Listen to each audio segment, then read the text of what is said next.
You like it? Delicious, huh? I'm gonna give you some more, okay? No. Move. Move. Back off. Okay. That's it.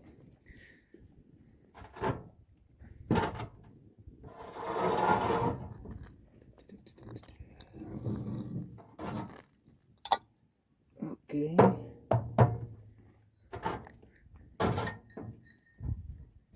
Cafecito.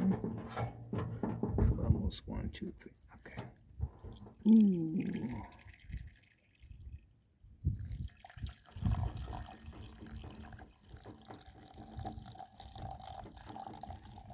Oh, es una mañana muy fría. Y bueno, se antoja un café colado. Fuerte, fuerte, fuerte. Mi esposa dice que yo tomo petróleo. Bueno, es culpa de los cubanos. Oh, esto está delicioso.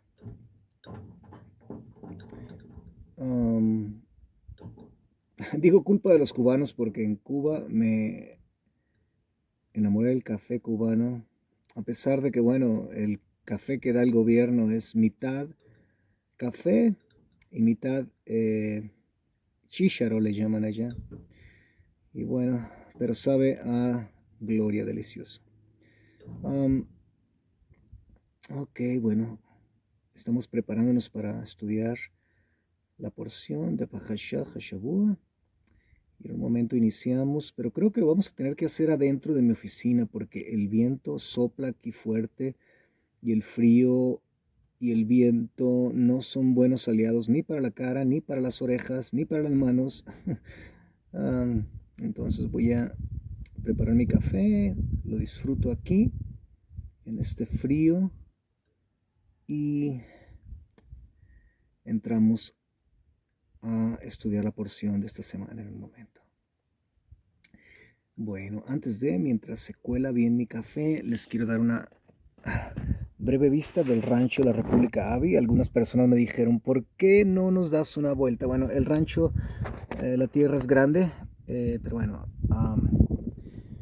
me encuentro en este momento aquí en mi cocina improvisada. Ok, este es el lugar de recreación de mis hijos, de mis nietos, vaya. Sí, no sé si alcanzan a ver allá al fondo, se divisa una pequeña casa. Ese color negro es por el sellador que ponemos a las paredes aquí, con una pequeña terraza arriba. Bueno, esta era una de las casas que estábamos construyendo para nuestras amistades, familia nuestra, que se venían de Cuba en el programa del Parole. El programa se cerró. Y bueno, quedaron las construcciones aquí. Aquí está otra. Solamente falta la puerta, la insulación por dentro, en fin. Acá al lado otra. Atrás está otra. Y bueno, fue un golpe bastante duro, bastante duro. Estas son las montañas. Allá al fondo se divisan las montañas que dividen el estado de Texas y el estado de Nuevo México. Allá son mis gallinas. Bueno, me disponía a estudiar un poco, preparar la porción de hoy. Tenía mi fuego aquí, ¿sí? Y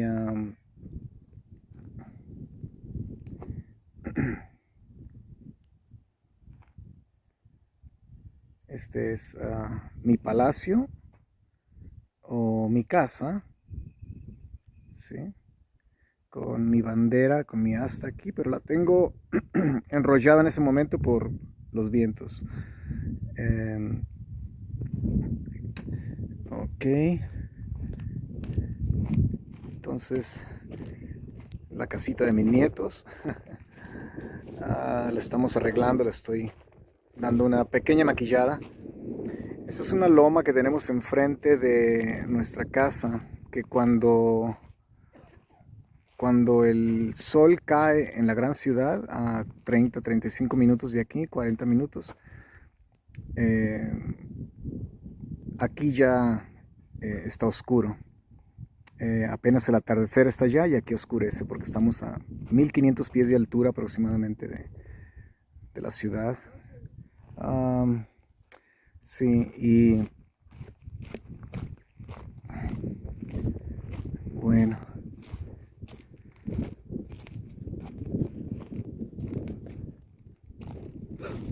tenemos esa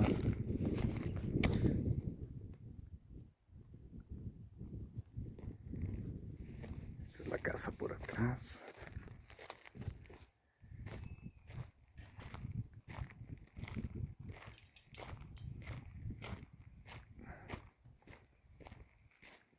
Ok, bueno, voy a disfrutar mi café y nos vemos en unos minutos, un par de minutos para estudiar la porción de la semana. Shani, hey, come on, come on, come on, come on, come on. Este es mi bebé. Bueno, que ni me oiga mi esposa que le dije bebé. Ok, nos vemos en un par de minutos.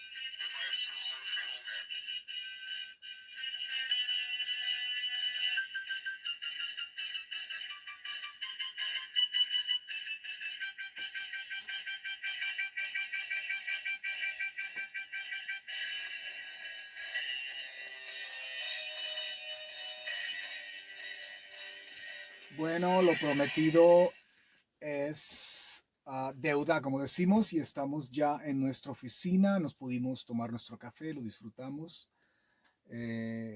Bastante fría la mañana, es algo que yo practico mucho, salir muy temprano, posiblemente antes de que salga el sol, ver el amanecer, con una taza de café, una taza con café, perdón, con té, en fin, particularmente cuando el clima cambia, cuando es un poco frío.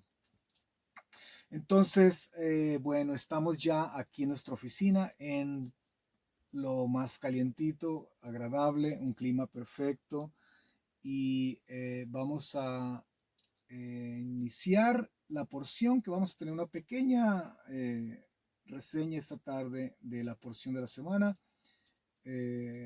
en el texto sagrado, en el libro de Génesis, capítulo 28, verso 10 al capítulo 32, aproximadamente verso 3, es lo que cubre la porción que se llama Vayetze, que es una porción bastante interesante porque es la porción que prepara el gran evento donde nuestro padre Jacob está en esta situación eh, muy complicada.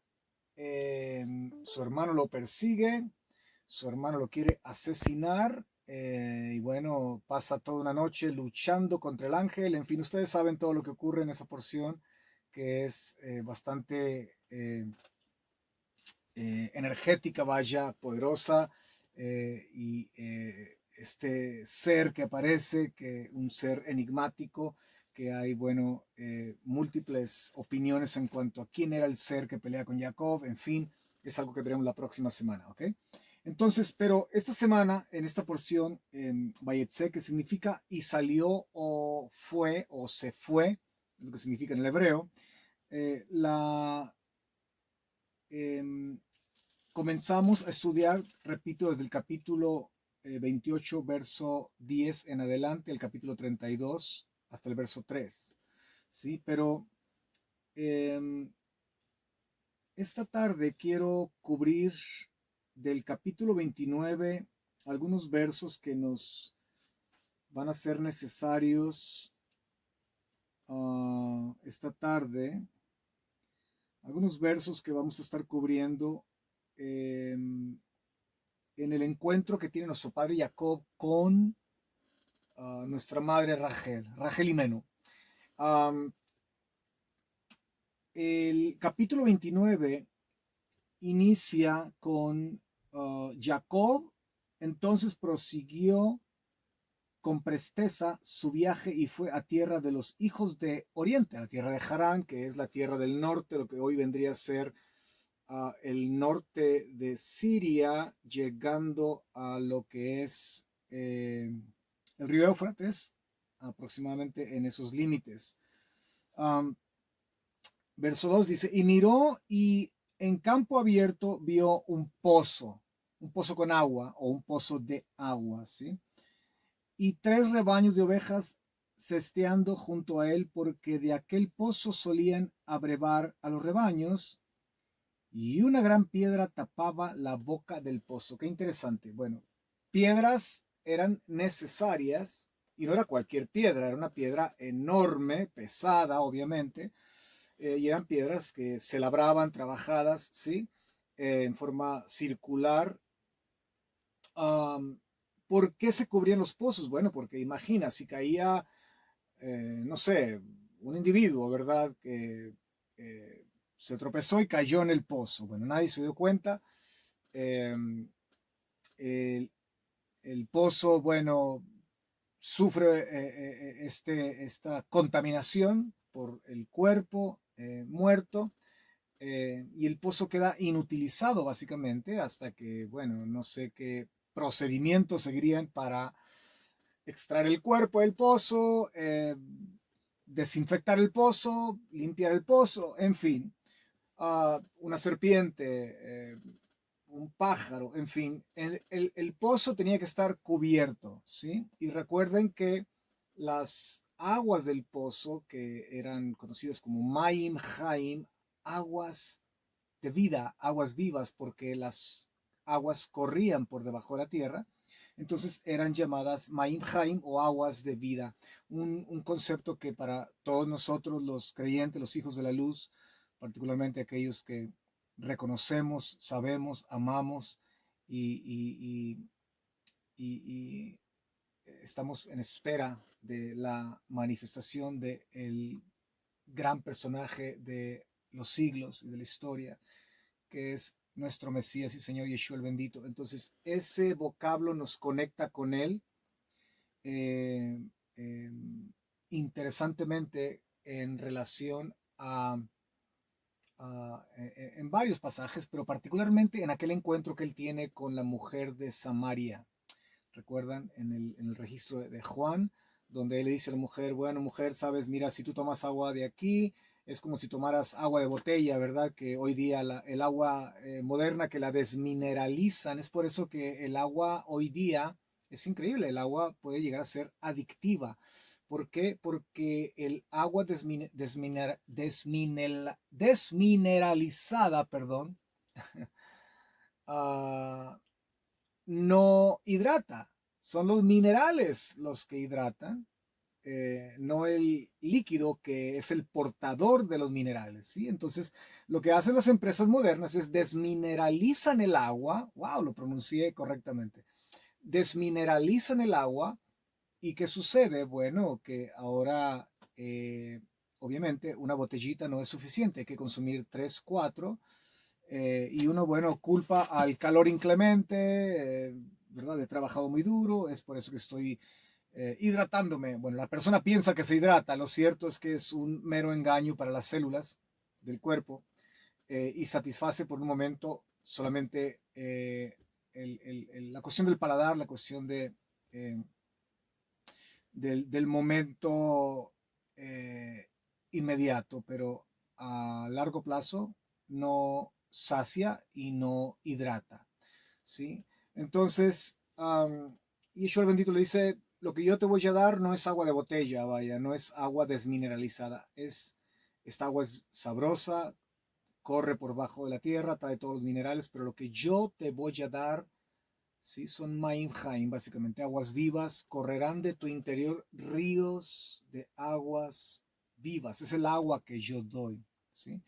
E interesantemente vamos a ver en un momento que esta idea de aguas vivas en el primer siglo, 2000 años atrás, estaba íntimamente relacionada precisamente con la presencia divina, precisamente con el ser imbuido en la presencia divina, precisamente en ser influenciado y sumergido en, eh, eh, eh, en lo que yo llamaría, obviamente puede sonar un tanto disparatado, pero yo lo voy a arreglar en ese momento, lo que yo llamaría una obsesión sagrada, ¿sí?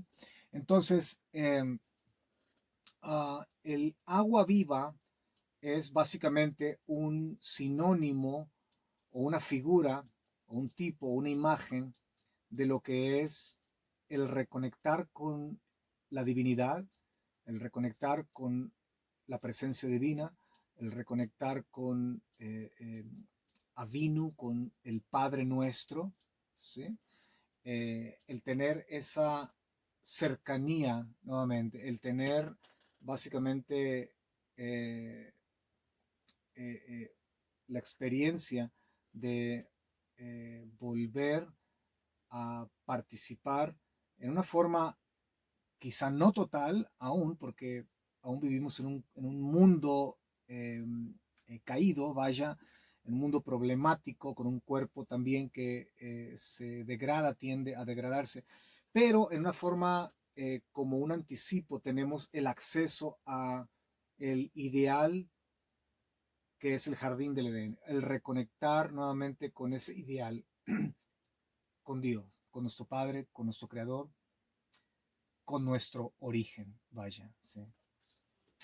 Entonces, eh, la porción continúa y bueno, vemos que más abajo voy a intentar avanzar en una forma más rápida. Abajo, en el verso 4, Jacob encuentra un grupo de personas, ¿sí? Les pregunta por Labán, el que vendría a ser su suegro, que es tío de él, hermano de su madre, Rebeca, ¿ya? Después, más adelante, vemos que ellos le dicen, uh, estaba él aún hablando con ellos, verso 9, cuando llegó Rachel con el rebaño de su padre, Labán, ¿sí? Que bueno, recordemos que Labán era un perverso de primera, eh, pues ella era la pastora de los ovejitas, ¿sí?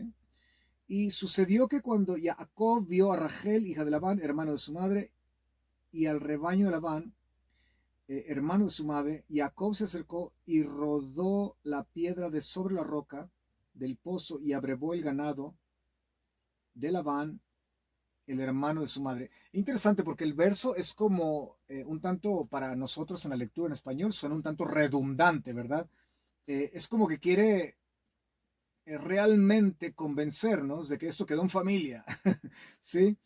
Dice, sucedió que cuando Jacob vio a Rachel, hija de Labán, mira qué interesante, hermano de su mamá, de Rebeca, ¿sí? Y al rebaño de Labán, hermano de su mamá, otra vez, repite, ¿sí? Jacob se acercó y rodeó la piedra sobre la roca del pozo y abrevó el ganado de Labán, el hermano de su madre. Digo yo, bueno, que vos tenés que repetir tanto para que yo comprenda, es la forma en que el texto sagrado nos llega a nosotros. Bueno, la traducción al español, para nosotros esto es algo totalmente uh, para una persona que, no sé, posiblemente es experto en gramática española o aún en inglés, vaya, esto es algo aberrante, ¿verdad? Pero ¿cómo? Oye, hay que omitir ahí, hay que hacer varias elipsis, ¿verdad? Porque definitivamente estos señores no sabían absolutamente nada de gramática. Pero no, es la forma en que el texto sagrado nos llega y hay razones por las cuales esto es repetitivo. Repite 3 veces la misma frase, ¿sí? Y cuando una frase se repite 3 veces es porque busca enseñarnos algo, hay un énfasis que se está haciendo, ¿sí?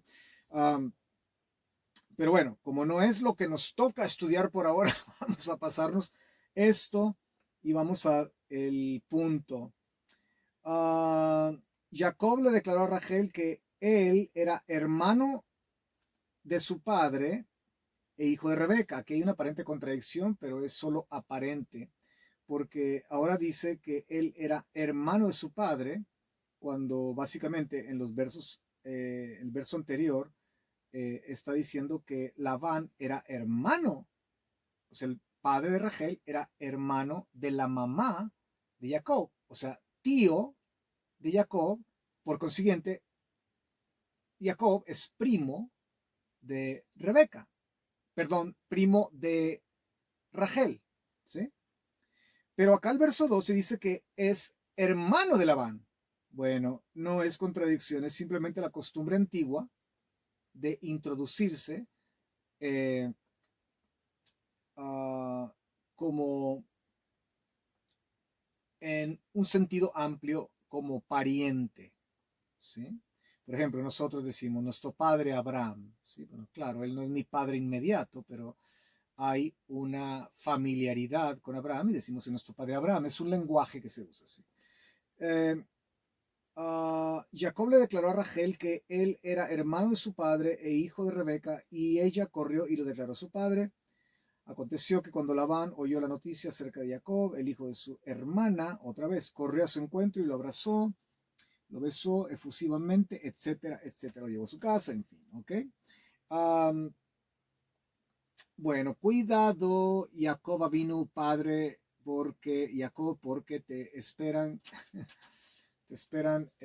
algunos años de mucha frustración, dolor y pena con el suegro Labán. Ok, los dos sabios antiguos que marcaron básicamente lo que era la generación previa al primer siglo de la venida del bendito, de Yeshua el bendito, un par de décadas, poco antes, ¿sí? Y que posiblemente aún vivían en los primeros años de la vida de Yeshua el bendito, um, como un ser humano en la tierra. Me refiero a estos dos personajes que eran los rabinos o los sabios, en ese tiempo no se le llamaba rabinos, eh, que marcaron esa generación y bueno, hasta la fecha, que era Rabbi Shammai y Rabbi Hillel, ¿sí? Mucho que hablar sobre ellos. Eh, Ambos siempre discutían. Si Rabbi Hillel decía, eh, no sé, la copa de vino, por ejemplo, se tiene que tomar, eh, no tengo algún vaso por aquí, ¿ya? Ok, vamos a hacer el simulacro. La copa de vino se tiene que tomar así. Bueno, si Rabbi Hillel decía que se tenía que tomar así, Rabbi Shammai decía que se tenía que tomar así. ¿Sí? Siempre había disputa, siempre había algo por qué discutir, ¿ok? Y siempre las dos escuelas estaban en conflicto. Se dice que hubo más de 300 diferentes discusiones que tuvieron en relación a diferencias que tenían, um, y todas ellas eran con relación a la manera en que se tenía que percibir el mandamiento o interpretar la Torah o el texto sagrado, ¿sí? Eh, entonces, ellos discutían acerca de las luces de Hanukkah, de la celebración de Hanukkah, aquellos que están familiarizados con la celebración de Hanukkah, en relación a la revolución de los macabeos, que ocurre aproximadamente 165 años antes de la venida de Yeshua el bendito. Bueno, para Rabbi Hillel decía, bueno, nosotros tenemos que encender las luces, que dura 8 días la celebración, ¿sí? Tenemos que encender luces, cada día tenemos que encender una luz. Bueno, hoy se encienden candelas o velas, hay algunas Hanukkías o menor Hanukkía que se le llama, ¿sí? Que usan aceite de olivo con una mecha, en fin. Las luces tienen que prenderse una por día. Y decía Rabbi Hillel, esto enseña que nosotros debemos de ir en aumento. La luz debe de ir en aumento. El día 25 del mes de Kislev se enciende la primera luz, el día 26 la segunda luz, el día 27 la tercera luz, y sucesivamente hasta llegar a la octava luz, ¿sí? Y dejar que, bueno, ellas se consuman. El rabino o el gran sabio Shammai, él decía lo opuesto. Él decía, el primer día, el 25 del mes de Kislev, se encienden las 8 luces, ¿sí? Incluyendo el shamash, que es el ciervo, vaya, que es el que enciende las demás luces. Las 8 luces se tienen que encender el mismo día y se tienen que ir apagando una por cada día que pasa. Entonces, básicamente, eh, ir en descenso era la forma de Rabbi Shammai disminuir la luz, ¿sí? ¿Por qué? Porque los días pasan y cada día tiene su propia luz y se va. Entonces, hay que disminuir la luz. ¿Ya? Rabbi Hillel, por otro lado, decía, no, nuestra caminar por el planeta, por esta tierra temporal, ¿sí? Es el intentar y el luchar por incrementar la luz. ¿Ya? Eventualmente, bueno, la escuela o la interpretación hilelita o de Rabbi Hillel o del gran sabio Hillel es la que toma más fuerza y es la que se adopta, bueno, por aproximadamente 2000 años, más de 2000 años. Las luces de la Menorá Hanukkah en la celebración de Hanukkah, que usualmente cae en el mes de diciembre, ¿sí? um, se encienden en la manera en que Hillel lo estableció, ¿sí? Hay que ir en aumento, hay que ir en aumento. Interesante porque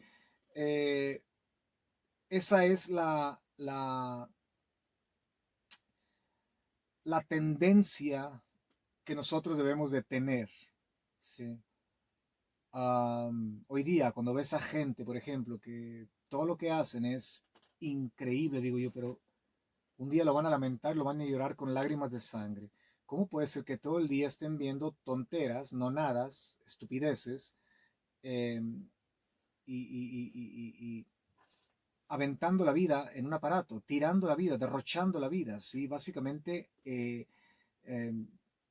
es una muestra de ingratitud al Creador por derrochar este préstamo que Él nos ha dado, porque no es regalo, la vida no es un regalo, es un préstamo. ¿Ya? Entonces no es nuestra. Nosotros tenemos que regresar lo que no es nuestro. Es un préstamo. Recordemos, si fuera nuestra, nosotros pudiéramos manipular el tiempo, manipular los días, estirar los días y decir, bueno, yo viviré 10,000 años en este mundo, ¿sí? No podemos. Es un préstamo. Y si es un préstamo, entonces pertenece a alguien. Y ese alguien es el creador de los cielos y la tierra, el Dios de Israel. Hay que regresar lo que no es nuestro. Entonces es básicamente una forma de ingratitud de tirar la vida en la manera en que muchos la derrochan hoy día. ¿Sí? Se dice que en los Estados Unidos de América la gente ha llegado ya al promedio de 6 horas, de 4 a 6 horas en el celular. ¿Sí? 1 hora hoy, 20 minutos más tarde, 30 minutos más tarde, 15 minutos más tarde, en fin. Y cuando llega la noche antes de acostarme, 2, 3 horas con él. ¿Sí? Impresionante. Entonces, bueno, yo sé que mucha gente puede utilizarlo para bien, pero estoy hablando eh, del promedio general que derrocha su vida en esta forma de ingratitud, aquel que nos ha prestado esta existencia, esta vida temporal, ¿sí? En este mundo. Bueno, hay interesantemente otra celebración, y creo que todas las celebraciones llevan eso implícito, ¿sí? La cuestión de trascender, la cuestión de ir más hacia arriba, aumentar en luz. Y es la celebración de Sukkot o tabernáculos, la fiesta de los tabernáculos, que todos sabemos que son 7 días de celebración. Y bueno, se añade uno más, ¿sí? Un octavo día, en el libro de Levíticos aparece. Entonces, pero es como un día que aparentemente forma parte de los 7 días de la fiesta de tabernáculos o la celebración de tabernáculos o Sukkot, pero a la vez es independiente, es un octavo día, también mucho que hablar sobre ese octavo día. Um, pero en sí la celebración de Sukkot o tabernáculos son 7 días, ¿sí? Y el último día, interesantemente, es el día más grande, que bueno, es llamado Hoshana Rabbah, que es eh, eh, la gran salvación, ¿sí? La gran salvación, donde por 7 días se está gritando y se está clamando a Dios, Ana Adonai Hoshiana, ¿ya? Que quiere decir básicamente, por favor, sálvanos ya, ¿sí? Hoshiana, sálvanos ya. Eh,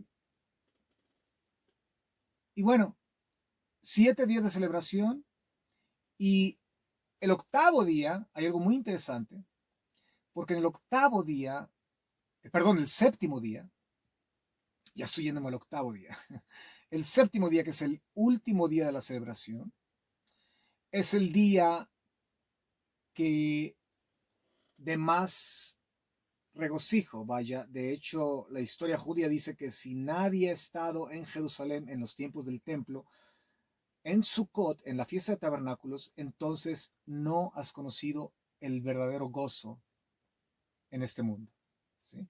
La celebración comienza con gozo, pero va en aumento, va en aumento, en aumento, en aumento, en aumento, al punto donde hay relatos históricos donde se nos dice que la gente en el séptimo día, que era el último día, donde ya todos esperaban ansiosamente ese día, había gente que entraba inclusive en un éxtasis, en una forma de, no exactamente en una forma de trance, pero todo era relacionado con el gozo, que uno podría pensar, oye, esos están locos, ¿verdad? O estos están, eh, no sé, borrachos, o en fin, ¿no? Similar a lo de Hechos 2, casi, casi, ¿no?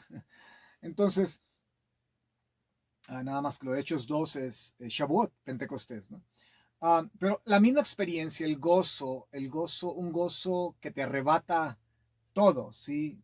Pena, vergüenza. ¿A quién le importa que me vean como David, que danzaba y danzaba solamente con un paño interior, ¿no? Y a él que le importaba que aún su reina Mical se riera, se burlara de él, en fin. eh, Ese tipo de gozo, ¿sí? La gente llegaba al octavo día con ese gozo. Entonces, una vez más, el concepto de ir en aumento. ¿Ya? Digo yo, ¿por qué esa idea de, bueno, ya tienes 61 años? Yo tengo 61 años de edad, los cumplí recientemente. Bueno, creo que usted, pues, ya tiene que, no sé, tomar las cosas ya más en serio. Mire, usted ya pues va rumbo a los 70 y usted sabe, pues, ¿qué te están diciendo? Muérete ya, casi, ¿verdad? A los 80, llegarás a los 85, a los 90, en fin. Entonces, es como que te están enterrando ya, ¿sí? Es esa cosa de, oh, esto ni existía allá en los 70s o en los 60s. Oh, la tercera edad. ¿Sí ve cómo inventan términos para fragmentar la sociedad? Yo no pertenezco a la tercera edad. No me vengan a decir que pertenezco yo a cierto grupo, ¿sí? Que mi forma, mi carácter, mi mentalidad, yo puedo platicar con un niño, con mis nietos, que me entretengo y me divierto tanto, de 5, 6 años, 3 años, como puedo platicar con un joven de 15 años perfectamente. Yo no soy de ese tipo de gente que vengo de otra generación de los 60 y que digo, no comprendo esa generación. No, yo puedo mantener una conversación con ellos y puedo mantener una conversación con una persona que tiene 120 años si quieres. Entonces, eh, esa cosa de dividirnos, de fragmentarnos con ideas, ¿no? Y que por ende, debido a tu edad, bueno, pues tienes que ir pues viendo la vida de otra forma. Entonces, eso es algo depresivo. Eso es algo que básicamente te están dando la pala y el pico, va, y acaba tu hoyo, ¿sí? Ya muérete, ¿no? Entonces, similar a la esposa de Job, ¿no? Bendice a tu Dios y ya, muérete. Sí. Entonces, no, vamos en aumento de años y creo que el gozo tiene que aumentar, ¿sí? Creo que la expectativa de que estamos más cercanos, ¿sí? Al pozo eterno de los manantiales de agua viva, ¿sí? Que es un emblema o que es un lenguaje de lo que es la presencia divina, pero ya no en forma parcial como lo vemos o lo percibimos o lo disfrutamos aquí, ¿sí? En gotero, sino, vaya, déjeme usar el vocablo, en chorros, ¿sí? Entonces, la vida del creyente va en aumento, como dice el texto sagrado, ¿sí? Va en aumento, va como cuando sale el sol y va en aumento y en aumento y en aumento. Entonces, brillar más y más y más, ¿sí? El gozo tiene que ser más, más y más. Y no eh, como muchos lo ven, no, tiene que menguar, ¿sí? No, no puede ser así, no puede ser así. Entonces, um, eh, la celebración de Sukkot, entonces, eh, en ese séptimo día, hay una ceremonia, o existía una ceremonia, que era muy distintiva a el sacerdote, lo que hacía, tomaba un pichel de oro del templo y salía con levitas detrás de él, sacerdotes levitas, con panderos, con arpa, con música, con tambores, con mil cosas. Y era una procesión donde se iban cantando los salmos de Jalel eh, y llegaban hasta lo que era el estanque de Shiloh o Siloé o Silo, um, que interesantemente ese título, eh, algunos, bueno, le atribuyen ese título le dan otra explicación, otra interpretación, otro significado, pero se ha establecido básicamente que definitivamente es un título mesiánico, ¿sí? Entonces tenemos a nuestro padre Jacob en el libro de Génesis dando la bendición a las tribus y cuando se detiene con Judá o Yehudá le dice que el cetro no se apartará de él y que vendrá Silo o Shiloh, ¿sí? Y que se le dará un cetro, o sea, un reinado, ¿sí?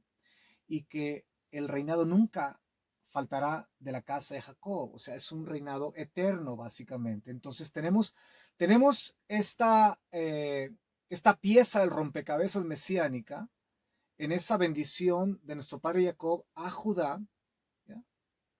Y tenemos ahora aproximadamente, eh, ¿qué será? Unos 3500 años aproximadamente después, que en Jerusalén tenemos un estanque llamado el estanque de Silo. ¿Y cuál es el propósito del estanque? Bueno, el propósito del estanque es el receptor de Maim Haim, de aguas vivas. Interesantemente, las aguas vivas que el mismo Mesías dará a la humanidad, ¿sí? Entonces tenemos un título mesiánico, Silo, tenemos aguas vivas, tenemos el pichel que recoge el agua viva, que el oro es emblemático de la divinidad. ¿Sí? Tenemos al sacerdote, ¿sí? Que recoge el agua viva del estanque del Mesías, vaya, del estanque de Silo. Y va de regreso al templo con el cántaro, vaya, de oro, el jarrón de oro. Y van todos los músicos detrás de él y todo mundo gritando, todo mundo contento, todo mundo feliz, todo mundo alegre, lágrimas, risas, de todo. ¿Sí? Es el séptimo día. La ceremonia consistía en llegar al templo y pasar al lugar donde estaba el altar. ¿Sí? Que el altar poseía en cada esquina 4 cuernos, que los cuernos son emblemáticos de poder. El cuerno significa poder. ¿Ya?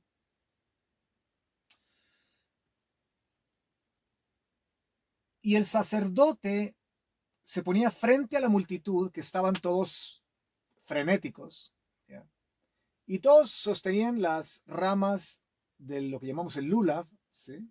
Las ramas de palmera y las otras, los otros 3 elementos, ¿sí? El agabá, el edrog, las 4 especies que llamamos, ¿sí? La más sobresaliente son las palmas, que todas las sostenían con las manos. Y es bien interesante porque hay un midrash que dice que cuando eh, eh, estaban todos en espera, ¿sí?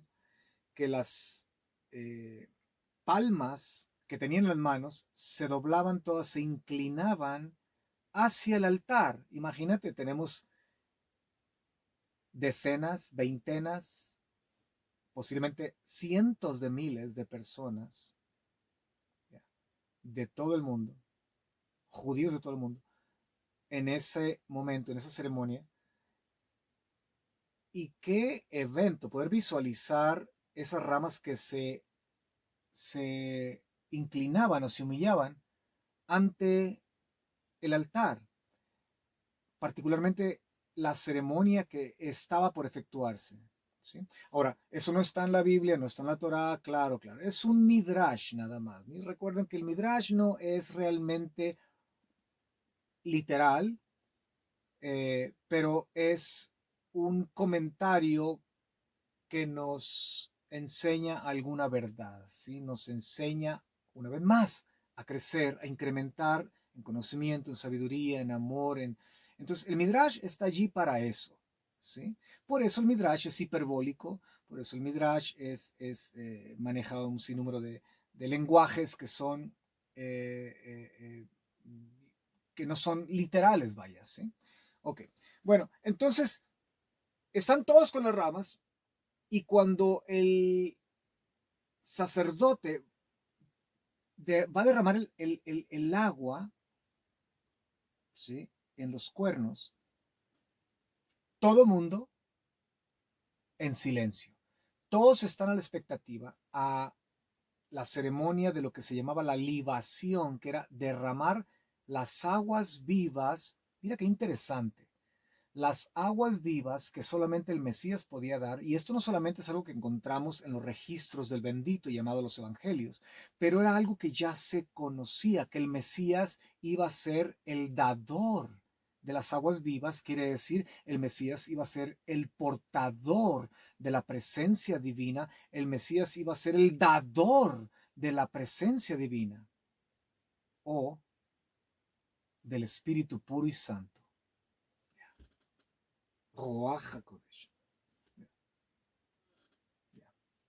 Entonces, el sacerdote va a derramar el agua en el altar, agua que es tomada del estanque de Silo, título mesiánico, ¿sí? Las aguas vivas las da solamente el Mesías. El Mesías va a ser derramado en el altar, básicamente, ese mensaje. ¡Wow! Entonces, cuando derrama el agua, justo cuando termina la libación o la última gota de agua, ¿qué creen que ocurre? Se los voy a leer.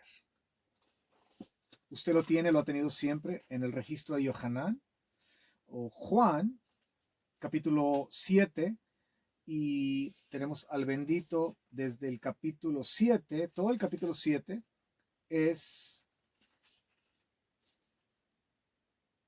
el capítulo que nos habla de esta celebración. Los hermanos, si ustedes leen todo el capítulo, no me voy a dar el tiempo de leerlo por precisamente hay que redimir el tiempo. Ellos le dicen, sabes, si tú quieres darte a conocer, bueno, si eres quien dice ser, porque recordemos que ellos estaban un poco ajenos a la persona de su medio hermano.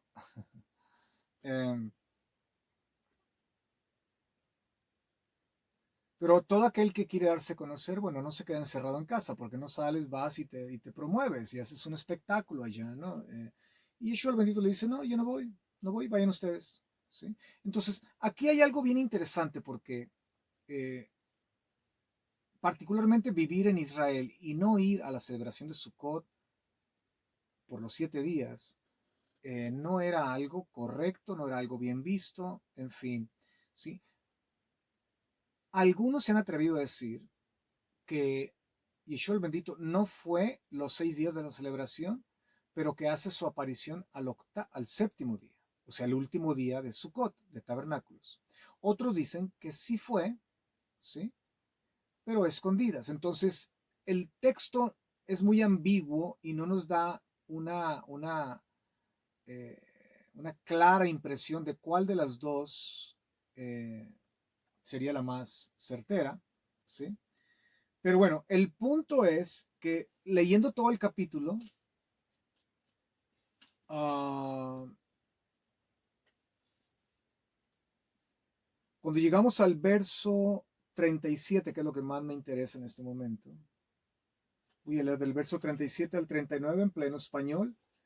Dice, en el último día, el más grande de la celebración, Yeshua el bendito se puso en pie y alzando la voz dijo, ¿qué fue lo que dijo? Si alguno tiene sed, venga a mí y beba. Ahora quiero que ponga atención a esto, ¿sí?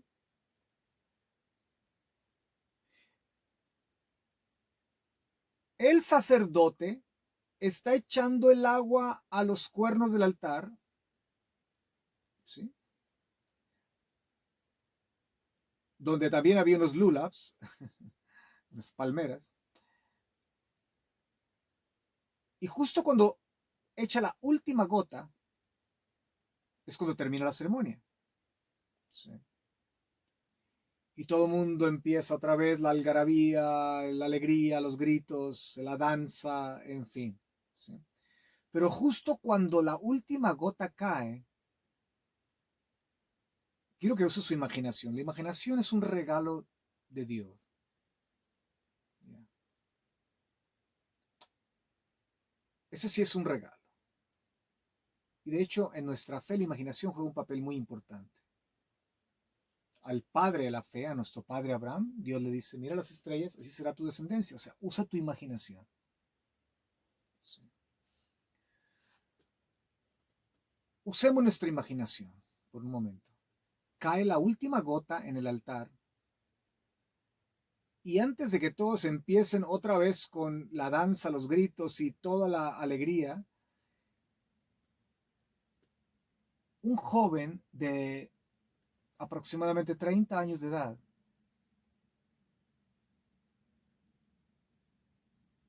muy polémico, se pone de pie inmediatamente y a alta voz dice, alzando la voz dijo, si alguno tiene sed, venga a mí y beba.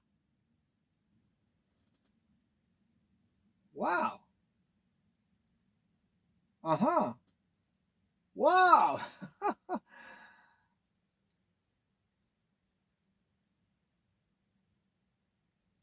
El que cree en mí, como dijo la escritura, de su vientre, de su vientre fluirán ríos de agua viva. Qué interesante, porque no dice del corazón, que el corazón es la mente en el hebreo, el sistema pensante. Sí. Dice de su vientre. Hmm. ¿Por qué su vientre? Porque el vientre es el asiento de las emociones. Y si hay alguien emocional en este planeta, es el judío. Imagínense, yo soy judío e hispano. Tengo doble porción, soy una bomba de emociones. Sí. Por eso usted ve la vida de los profetas, ellos lloraban, se tiraban al suelo, se llenaban de polvo, gritaban. ¿Qué no hacían? Emocional. ¿Ya?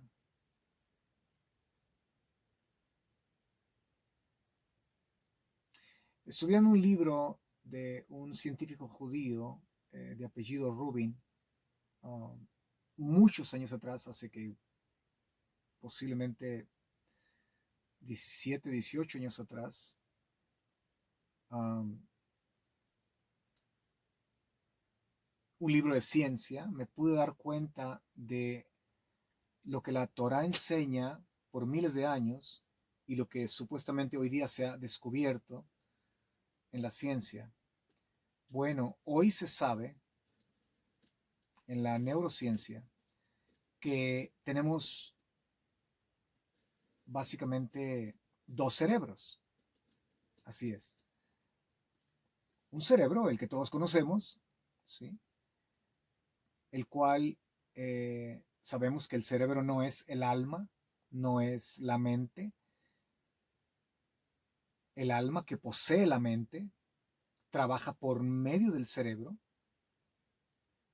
para poder tener la actividad que el alma necesita tener en este mundo material. El cerebro pertenece al mundo de la materia, a este mundo bajo, a este mundo inferior. Cuando el cuerpo muere, el cerebro muere. Pero el alma no muere, el alma trasciende, la mente trasciende. ¿Sí? Entonces, el cerebro no es la mente, no es el alma. El alma trabaja por medio del cerebro. Es el conducto, es el instrumento, es la vía, es la tubería, vaya. Sí. Y bueno, se nos dice ahora, en este libro de ciencia y ahora en el Internet, he podido avanzar más aún en esta ciencia, que nos ayuda bastante a comprender mucho de pasajes bíblicos. Yeah. Que nos dice que las mismas neuronas que tenemos en nuestro cerebro, ¿sí?, existen en el vientre, en el estómago. Qué interesante. En todo lo que es el tracto digestivo, hasta el estómago, parte de los intestinos. La misma naturaleza y la misma esencia y las mismas neuronas que tenemos acá arriba, las tenemos acá abajo. Es por eso que la Biblia habla mucho de eh, las emociones, refiriéndose al área de inclusive los riñones. ¿Sí? Cuando dice mi corazón se alegró, bueno, el hebreo son riñones. ¿Ya? Es estómago, es vientre. ¿Sí?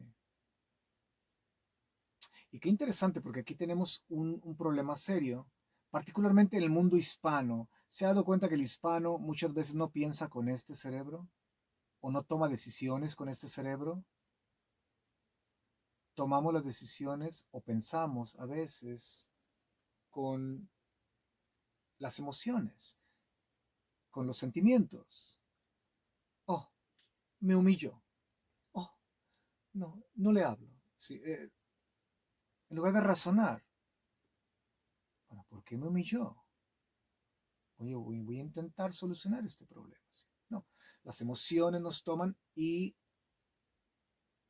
tomamos decisiones equivocadas en la vida, porque bueno, la mujer se ve bonita, atractiva, inteligente, y resulta que no, era un artefacto que no tenía una neurona en su cerebro. Y me equivoqué, ¿por qué? Porque bueno, me emocioné y tomé la decisión y me casé con esta señora.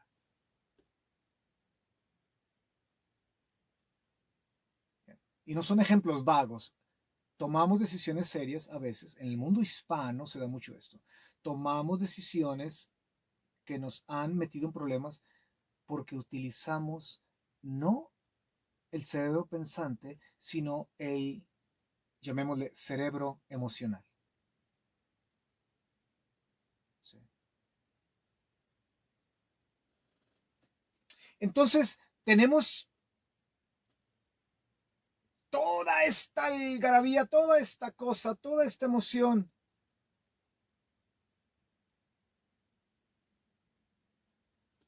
Y este joven se levanta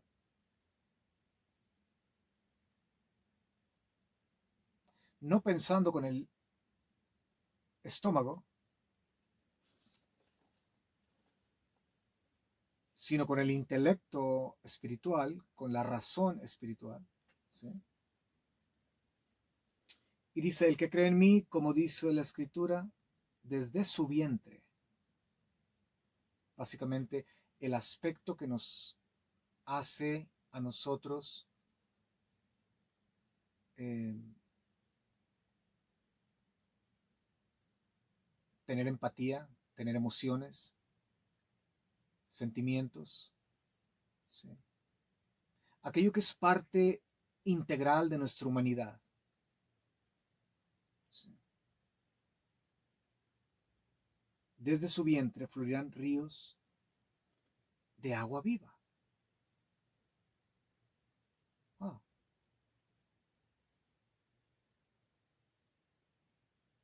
Emociones controladas por el Espíritu de Dios. Sentimientos controlados por el Espíritu de Dios.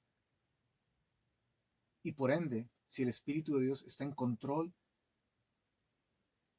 de este cerebro, llamémosle de esa forma, del cerebro emocional, entonces mis emociones y mis sentimientos van a ser siempre compatibles con lo que sucede en el otro cerebro, ¿sí? El área pensante.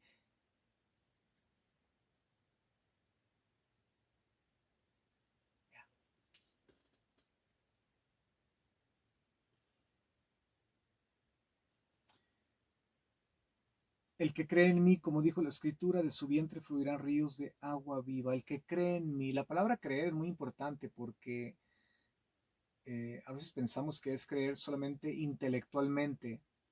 Ok, involucra creer intelectualmente, claro, la razón, aceptar mentalmente que algo es verdadero, que algo es genuino, que algo es fidedigno, que algo es real, ¿sí? Eso es creer. Pero la palabra creer en hebreo, sí, que está asociada con la raíz hebrea amin, de donde viene la palabra amén, de donde viene la palabra emuná, fe, de donde viene la palabra emet, verdad, de donde viene la palabra mamá. Todas estas palabras pertenecen a la misma familia. Anima amin. Anima amin ben emuná shlemo, veyach mashiach, ani, ani ma'amin. ¿Ya? Yo soy un fiel creyente en la venida del Mesías. Uno de los principios de Rabbi Moshe Ben Maimónides. Los 13 principios. Anima amin, yo soy un creyente. Entonces, todas estas palabras que se derivan de amin, ma'amin, creyente, emuná, fe, emet, verdad, mamá, todas traen el mismo ADN, llamémosle de esa forma, ¿sí?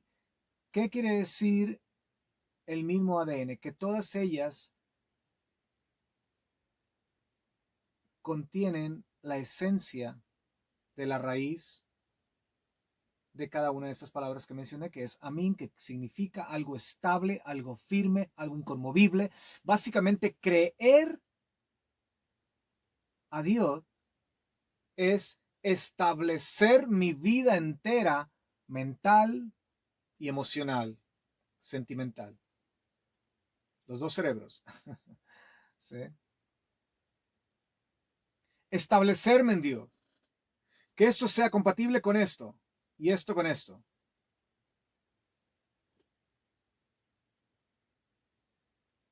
Somos terribles seres humanos cuando esto no es compatible con esto o eso está autoengañando acá arriba. Yeah. Hay un cortocircuito en nosotros. No funcionamos, no podemos funcionar bien. Entonces, alguien que cree, quitémonos esa idea de la cabeza, oh, solo cree. Ya, cuando alguien viene a mí y me dice, oh, usted es religioso, yo también creo en Dios, me pone a temblar. O sea, ¿qué quiere decir con yo creo en Dios? Es algo tan ambiguo, ¿sí? Para mí, lo que me está diciendo es que esta persona se ha establecido en Dios, y no solamente en Dios, el Dios de Israel, el Dios de Abraham, Isaac y Jacob, ¿sí? Que está firme, inconmovible, que no la pueden desarraigar. Eso significa creer.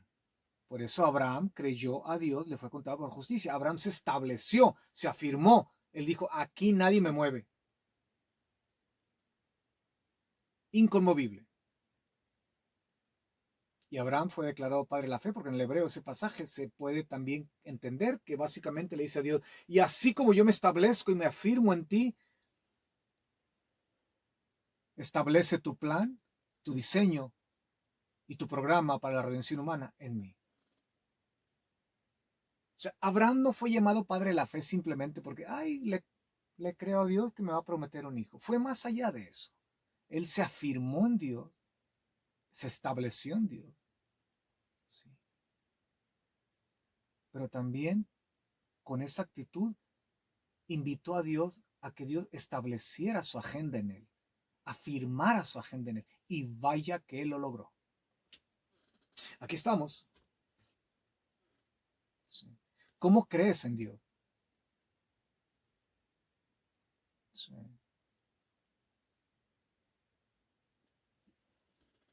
Estás firme, estás estable, a pesar de los vientos, de las mareas, quizá te doblan un poco, caes de rodillas, te levantas, caes de nuevo, te levantas, te sacudes el polvo, te vuelves, pero nada te mueve de tu convicción. Nada nos puede separar del amor de Dios, ni hambre, ni tribulación, ni angustia, ni espada, ni peste, ni ángeles, ni principados, ni potestades, ni lo presente, ni lo porvenir, ni lo alto, ni lo bajo, ni lo profundo. Nada nos puede separar del amor de Dios que es en Yeshua, el Mesías, que nos ha establecido y nos ha firmado. Eso es creer. Así es que no anden jugando jueguitos con, oh, yo creo en Dios y te ven con otra mujer por allá, o te ven haciendo tonteras por acá, o no nadas por allá, o drogándote por acá, o allá escondidos viendo pornografía, o... Yeah. Cuidado, cuidado. Uh, el que cree en mí, el que se afirma en mí, como dijo la escritura, de su vientre fluirán ríos de agua viva. Claro, Dios no le va a dar esta experiencia a gente inestable, a gente que solamente juega, a gente que es vaga religiosa, turistas religiosos. Eso no es para ellos. Y mira lo que termina diciendo. Esto dijo acerca del Espíritu que iban a recibir los que se establecieran en Él, los que se afirmaran en Él, los que fueran enraizados en Él, los que se cimentaran en Él. Esto dijo acerca del Espíritu que iban a recibir los que creyeran en Él. ¿Por qué? Porque todavía no había dado el Espíritu puro y santo, pues Yeshua no había sido aún glorificado. ¡Wow! Qué interesante suena esto. ¿Por qué digo interesante?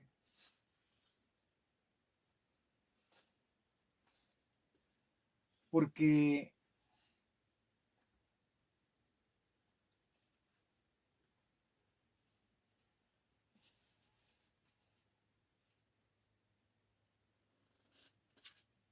Yeshua fue el máximo ejemplo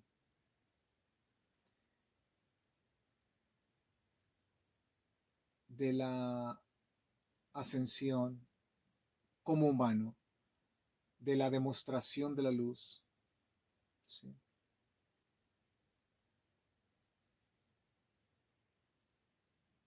¿Cómo tiene que uno ascender en este mundo y no descender? Como dijo Shammai, hay que apagar luces. No, Hillel dice, hay que incrementar la luz. Sukkot, hay que incrementar el gozo. Que el gozo no necesariamente es estar con una sonrisa todo el día. El gozo es una convicción más que una emoción. Se convierte en emoción sana cuando es una profunda convicción que está atada a tu estabilidad, a tu firmeza en la esperanza que todos tenemos de regresar un día a casa y de estar seguros con Dios. Por eso el profeta dice, el gozo de Hashem, el gozo del Señor es mi fortaleza. Si el gozo de Dios, simja, es solamente un sonreír, una alegría, un carcajear, entonces cuando pasa ese momento emotivo, se me cae la fortaleza. Es una convicción, va más allá de la manifestación de una risa, de una carcajada. Bendito Dios por esos momentos, pero tú puedes estar pasando por una crisis espantosa y aún así tener el gozo. Porque el gozo es una convicción, es algo que el Espíritu da, es parte de los ríos de agua viva. ¿Sí? Y qué interesante porque tenemos desde, bueno, nuestro padre Abraham que cavó unos pozos, luego viene Isaac, eh, bueno, antes de eso viene Eliezer, que también otro encuentro en un pozo, cuando escoge a Rebeca para nuestro padre Isaac. Luego tenemos a Isaac que vuelve a cavar los pozos que le taparon sus enemigos, ¿sí? y escarba unos nuevos. En fin, esta idea del pozo y el agua, agua de vida, manantiales de agua viva. Tenemos al bendito con la mujer de Samaria, una vez más, repito. ¿Cuántos eventos que trascienden en la historia sagrada tienen que ver con pozos de agua viva?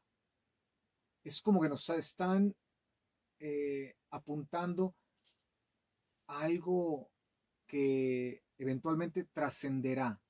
Hay un mensaje aquí que es repetitivo y que vemos su culminación, como toda la escritura que habla del Mesías, vemos su culminación en la persona de Yeshua el bendito.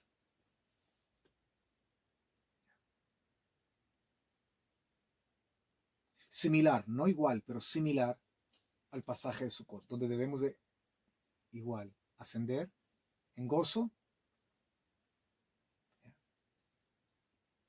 en un evento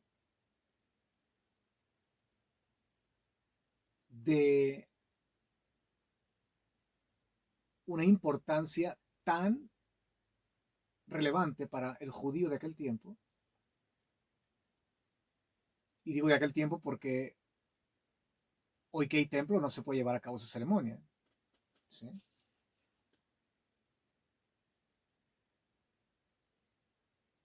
Y los mismos elementos: agua, agua viva, Espíritu de Dios.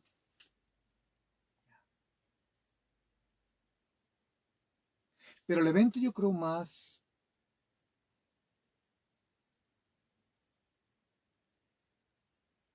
trascendental en cuanto a todo lo que estos pozos y esta agua viva,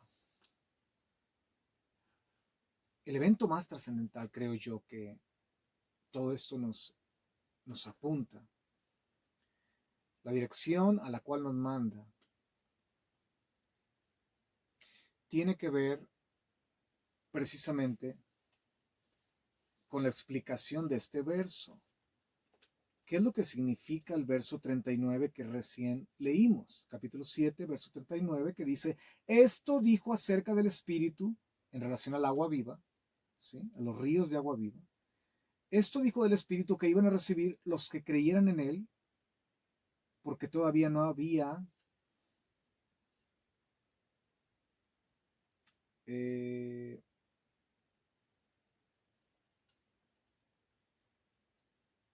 Espíritu Santo o Espíritu,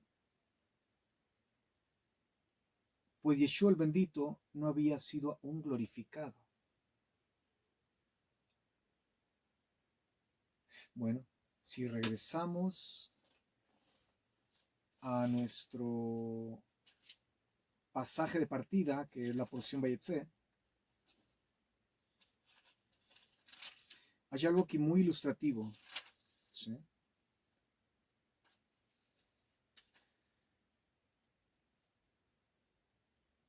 De hecho, lo leí hace un momento.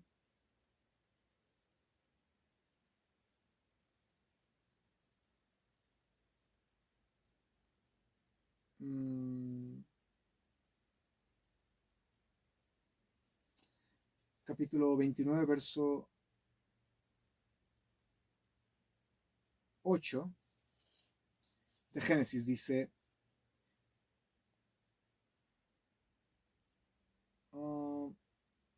perdón, capítulo 29, verso 10, verso 9. Estaba él aún hablando con ellos, Jacob, con los pastores de estos rebaños, cuando llegó Rachel con el rebaño de su padre, de Labán, pues ella era pastora. Y sucedió que cuando Jacob vio a Rachel, hija de Labán, hermano de su madre, y al rebaño de Labán, hermano de su madre, Jacob se acercó y rodó la piedra, empujó la piedra, removió la piedra. Óyeme, Jacob definitivamente estaba fuerte, bueno, hombre de trabajo, hombre rudo. Jacob se acercó y removió la piedra, rodó la piedra de sobre la boca del pozo y abrevó el ganado de Labán, el hermano de su madre.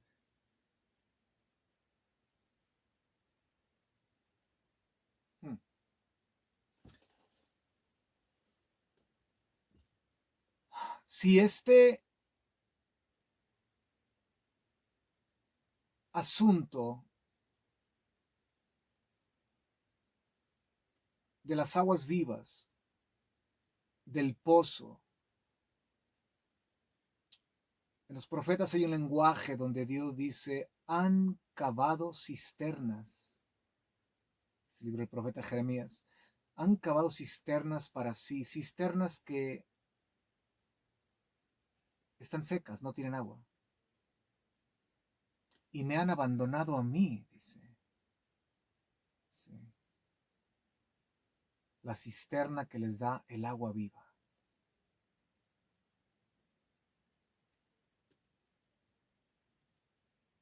Claro, es un lenguaje que Dios usa para decirles básicamente, ustedes buscan lo que su alma anhela,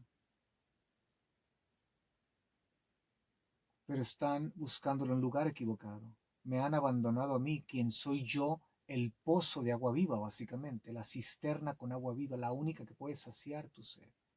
¿Sí? Entonces, todo este vocablo, hay un lenguaje ahí críptico, escondido detrás de la letra, que nos lleva una vez más a este evento trascendental de aquel que iba a proveer el agua de vida, ¿sí? No tan solamente a la mujer de Samaria,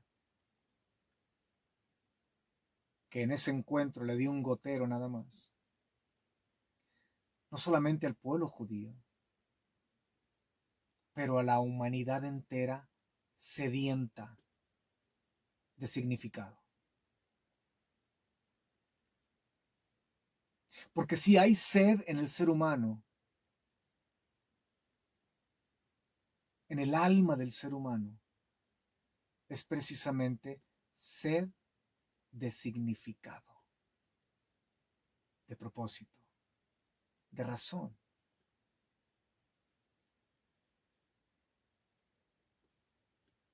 ¿Cuál es el punto de mi existencia? ¿Cuál es el propósito? ¿Cuál es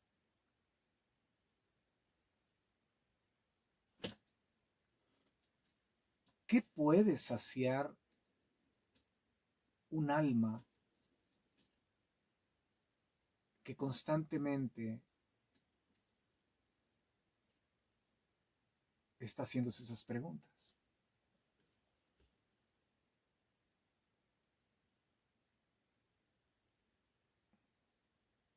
Solamente Dios, porque Él es nuestro origen. Sí. De Él venimos y a Él regresamos. Pero para regresar necesitamos su agua. Nuestras aguas no nos limpian. No importa cuánta cosa hagamos, cuánta religión bonita tengamos, cuánto rito y ceremonia hagamos, no importa. Si Él no nos lava con su agua, con su espíritu, el cual vino a estar disponible únicamente, ¿saben cuándo? Algunos podrán decir, no, Dios siempre ha dado su espíritu a todo el mundo. Claro,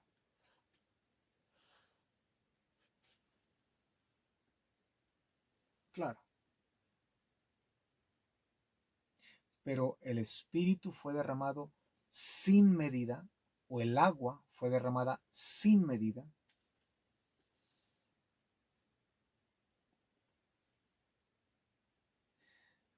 indiscriminadamente abierta para toda la humanidad, ¿sí? A raíz de un evento.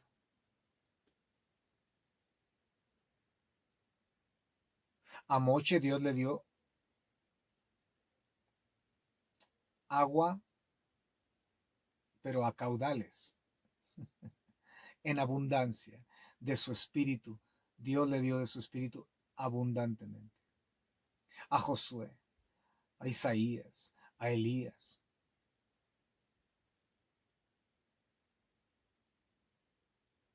Pero ningún evento en la historia pone el agua de vida, lo que es la presencia divina, a disponibilidad de todo ser humano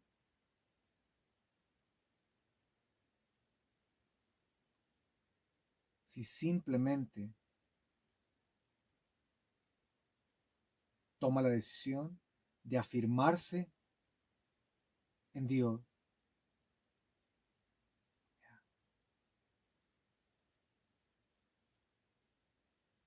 de establecerse en Dios, de establecerse en la agenda divina, lo que Dios ha hecho por nosotros,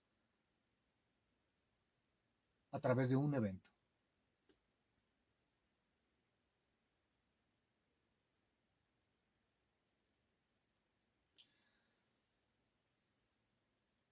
Jacob remueve la roca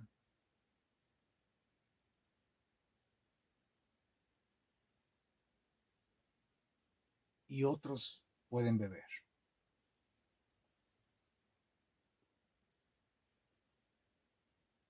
El evento que está apuntando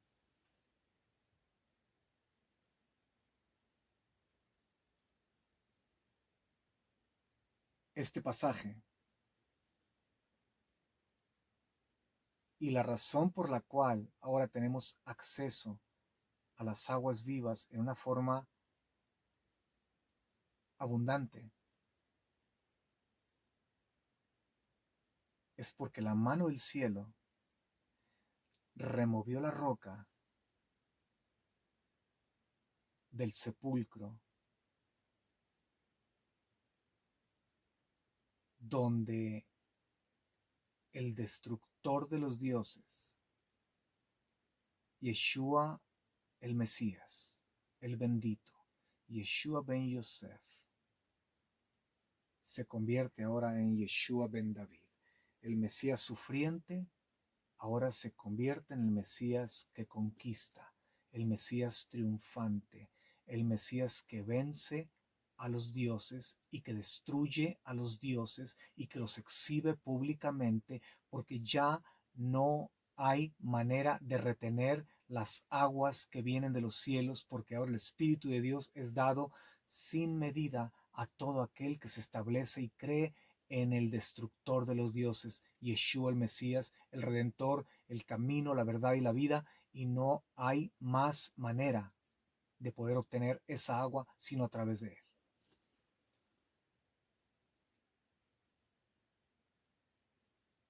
Él es el real pozo con aguas vivas. Pero alguien tenía que remover esa piedra. Cuando él toma su vida de regreso. Y es como este verso es explicado. Verso 39 del capítulo 7 de Juan. Esto dijo acerca del Espíritu que iban a recibir los que creyeran en él. Esto dijo, ¿qué fue lo que dijo? Que el que se establezca en él, como dice la Escritura, de su vientre fluirán ríos de Maim Haim, de aguas vivas, aguas de pozos, aguas vivas.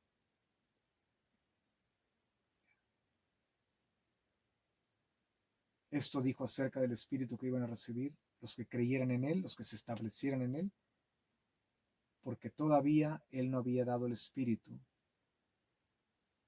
o el Espíritu puro y santo no había venido, las aguas, pues Yeshua el bendito aún no había sido glorificado. ¿Qué quiere decir? Yeshua el bendito aún no había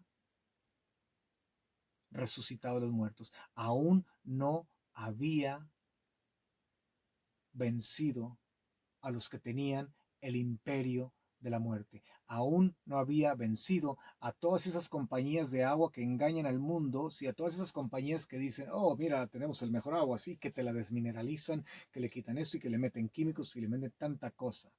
Por eso hoy día tenemos agua para tomar que es kosher. Oye, el agua es kosher. ¿Quién tiene que certificarla? Y ahora en día el rabinato a nivel mundial tiene que trabajar en agua que es kosher. ¿Por qué? Porque ya no sabemos qué te meten en el agua. Pues Yeshua el bendito venció a todas estas fuerzas que estaban deteniendo los manantiales de agua de vida a una humanidad sedienta por significado. Es por eso que el bendito nos da significado, nos da esperanza y más que esperanza, nos establece en su gozo, a pesar de que yo pueda sufrir un golpe duro, una depresión o 20 depresiones juntas. El gozo del Señor es mi fortaleza. Gozo es parte de la presencia divina y la convicción de saber que sabes, que sabes, que sabes que no tan solamente Dios está contigo, pero que tú estás también con Dios.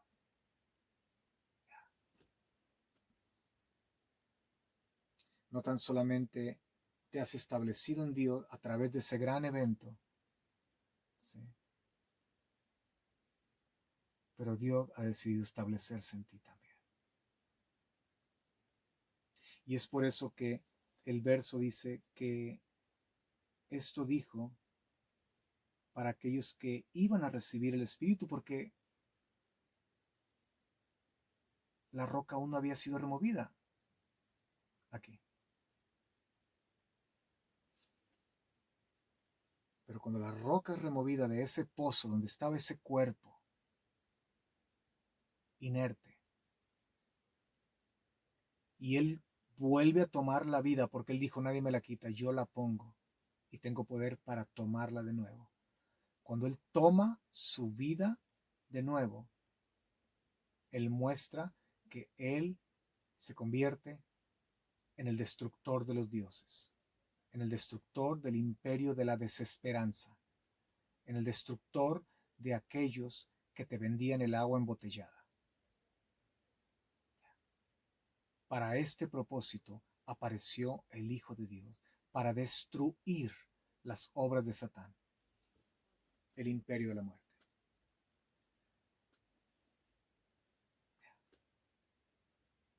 O los imperios de la muerte, porque dice las obras de Satán.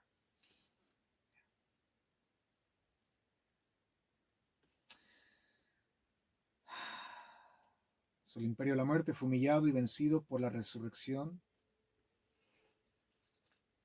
de quien yo llamo mi Mesías, quien es el destructor de los dioses. Entonces, les dejo con este pensamiento.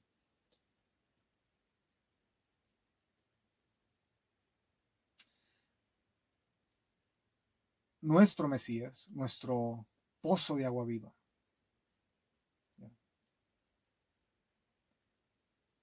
no tan solamente satisface mi sed espiritual, mental, moral, psicológica, emocional,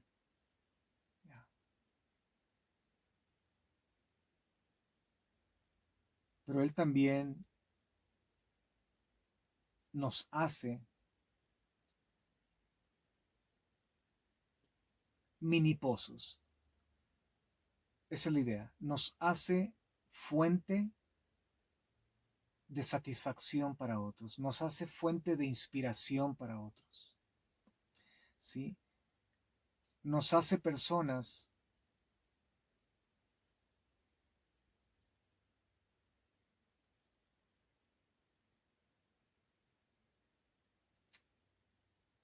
donde otros pueden ver en nosotros un oasis, pozos de agua viva, y que puedan venir a nosotros y que nosotros podamos dar y brindar a ellos esa misma agua viva que alguien más vino y nos dio en algún punto de nuestra vida. Sí.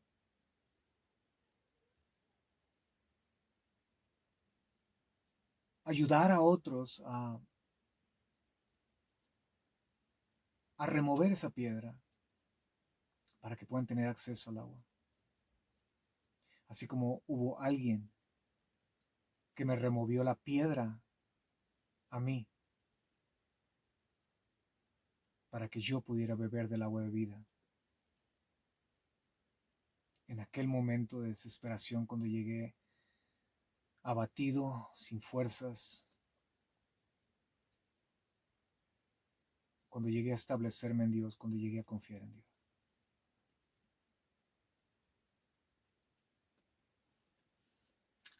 Como nosotros removemos la piedra para que otros vengan y beban. Creo que eso es el pensamiento final que pudiera dejar esta tarde.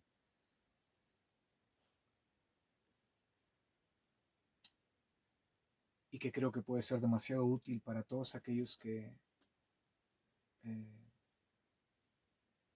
les gusta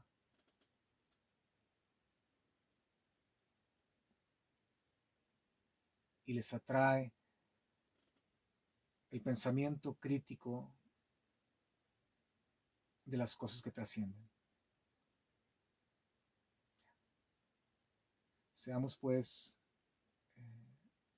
siempre diestros y estemos siempre dispuestos, hábiles, para cuando veamos a alguien sediento, decirle, déjame te ayudo. Yo sé que no tienes fuerzas.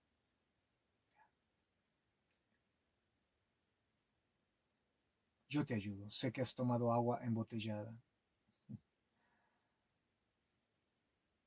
Sí. Pero hay un agua que yo he bebido.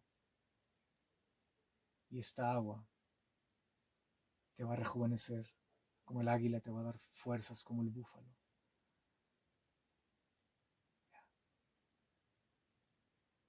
Permíteme. Estoy aquí para removerte la piedra.